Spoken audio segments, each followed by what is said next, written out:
Medina parking പദ്ധതിക്ക് തുടക്കം കുറിച്ചിരിക്കുകയാണ് Medina regional municipality. അതായത് നഗരത്തിലെ ഗതാഗത സംവിധാനങ്ങളൊക്കെ തന്നെ മെച്ചപ്പെടുത്തുകയും ഒപ്പം പബ്ലിക് പാർക്കിംഗ് കാര്യക്ഷമമാക്കുക തുടങ്ങിയ കാര്യങ്ങളുടെയൊക്കെ ഭാഗമായിട്ടാണ് ഈ ഒരു പദ്ധതിക്ക് തുടക്കം കുറിച്ചിട്ടുള്ളത്.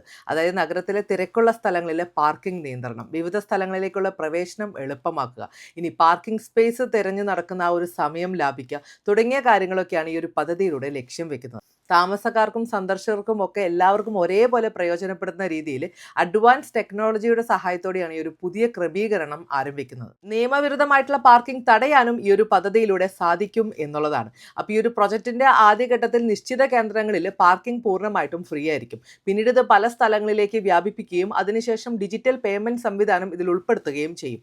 ഇനി ഒരു പ്രൊജക്ട് എങ്ങനെയാണ് ഇത് പ്രയോജനപ്പെടുത്തേണ്ടത്, ഏതൊക്കെ സ്ഥലങ്ങളിലാണ് ഇത് വരുന്നത് തുടങ്ങിയിട്ടുള്ള കൂടുതൽ ഡീറ്റെയിൽസ് എല്ലാം തന്നെ വരും ദിവസങ്ങളിൽ ഒഫീഷ്യൽ പ്ലാറ്റ്ഫോമുകൾ വഴി അറിയിക്കും എന്നുള്ളൊരു കാര്യമാണ് മദീന റീജിയണൽ മുനിസിപ്പാലിറ്റിയുടെ ഭാഗത്തു നിന്നും അറിയിച്ചിട്ടുള്ളത്.